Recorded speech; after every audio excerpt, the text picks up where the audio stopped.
TPS-ja, Meta Ramburg të shkun po TPS-ja. Ata kanë qenë historikisht majtë. Kështu që për mu nuk kur gjë në një që më thonë iku nga LSI-ja TPS-ja, unë them është normale. Se po ta mbash më ndër vite diskursin publik të zonjës Kryemadhi thoshte ne jemi parti e majtë, ne jemi qendër e majtë, ne kemi dal nga e majta. Kështu që ata nuk është se erdhën tek ne.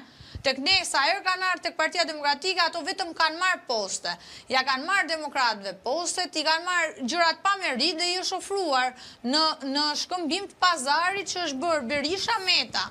Sepse Berisha bënte pazar me këdo për të ruajtur pushtetin e tij dhe interesat e tij, kurris kujdo qoftë. Kurse Meta premionte socialistët që t'i mbante me pak pushtet. Lesja, qofse qëndrojmë në këto zhvillime, në anën tjetër duket se mandati i SPAK-ut po shkon drejt mandati Altin Dumanin, saktë po shkon drejt fundit dhe pritet që të zgjidhet një prokuror tjetër që do të vi pranë nga SPAK. Por në këtë situatë ngrihen pikpyetjet që çfarë do ndodhi konkretisht njëherë. Do doja të bëjë një përmbledhje si të zhdukur puna e Altin Dumanit dhe më pas mendoni që SPAK do të vazhdojë betejën e ashpër ndaj politikës. Tani, puna Altin Dumanit në këto vite ka qenë një punë e vrrullshme, ka qenë një punë patjetër e vështirë, ka qenë gjithashtu një punë e cila duhet thënë që ka pasur tensionet e veta. Zoti Dumani është përballur me akuza, me intimidime nga politikanë të lartë, siç janë zoti Meta, zoti Berisha, të tjerë. Ka pasur rezultat në luftën kundër korrupsionit, jo rezultatin që kishte pritshmëria e shqiptarëve, po deri diku ka dhënë rezultat. Ka qenë i pa komprometuar nga politikanët, ka qenë një individ i cili deri diku ka bërë një punë të mirë për publiku. Nuk do thoja shumë të mirë, nuk do thoja as të keqe, por ka bërë një punë të mirë. Neve nuk kemi pas ndonjëherë në Shqipëri ish ministra, ish kryetar bashkie, ish president burgosur nën akuzë më përpara. Kështu që kjo është një merit e cila e ka SPAK-u, e ka zoti Dumani dhe që kanë qëndruar koherent ndaj punës tyre dhe ndaj luftës tyre kundër xhaketave të korruptuara, kundra presionit, kundra intimidimit dhe kanë dhënë rezultate të caktuara në momente të caktuara. A ka akoma punë për të bërë? Patjetër që ka.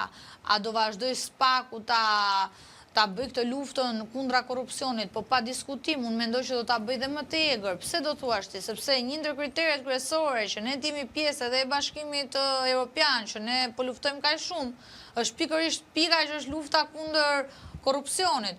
Kështu që SPAK-u duhet suportuar në çdo hap dhe jo kërcënuar, jo intimiduar, jo duke dhënë ato deklarata skandaloze nga palo politikan që kanë vjedhur dhe kanë ngrënë me lekët e shqiptarëve dhe duan të bëjnë të fortin me sistemin e drejtësisë, por Altin Dumani ka treguar që me drejtësinë të fortë nuk ka. Dhe këtë e tregoi më së miri me rastin e Ilir Metës. Se Ilir Meta për mi vendosje ndaj zotit Dumani, bëri atë që bëri dhe mori përgjigjen e caktuar nga institucionet përkatëse.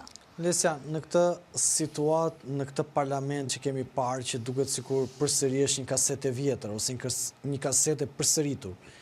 Një film që ne kemi parë, duket që përsëri Partia Demokratike vazhdon me sulme, tashmë po sulmojnë dhe ministrin e inteligjencës artificiale diellën. Ti vetë mendon që do të ketë një ndryshim apo e shikon që dyshja politike Bardhi, Flamunoka do të jenë akoma më të ashpër në parlament dhe do të vazhdojnë me këtë zhurmën e madhe që mund marrë salla e parlamentit? Atëre, sallës parlamentit nuk i bën dot asgjë më Flamunoka, për arsye se ajo sallë ka 83 mandate dhe siç e tregoi dhe në seancën për programin që do prezantonte qeveria për shqiptarët dhe mbylli atë me një votim duke mos i dhënë të drejtën dhe privuar të drejtën edhe shqiptarëve për të parë programin, për të dëgjuar programin dhe ndërkohë fajtori vetëm ishte vetëm Flamunoka me çunin e Fariut. dhe shqiptarët, po ta vëshre dhe nga komentet të gjithë, kanë keq komentuar opozitën për kasetën e vjetër, kasetën e përsëritur, kasetën e lodhshme, gjithë këtyre viteve.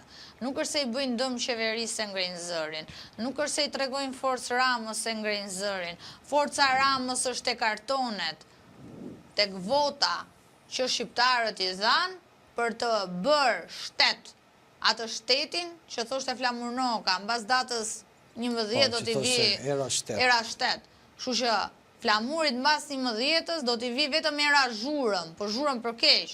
Ndërkohë Rama ka kartonet, ka programin, ka individë, do vazhdoj punën e tij drejt Bashkimit Evropian, ndërkohë qenë si flamuri vetëm do lehin.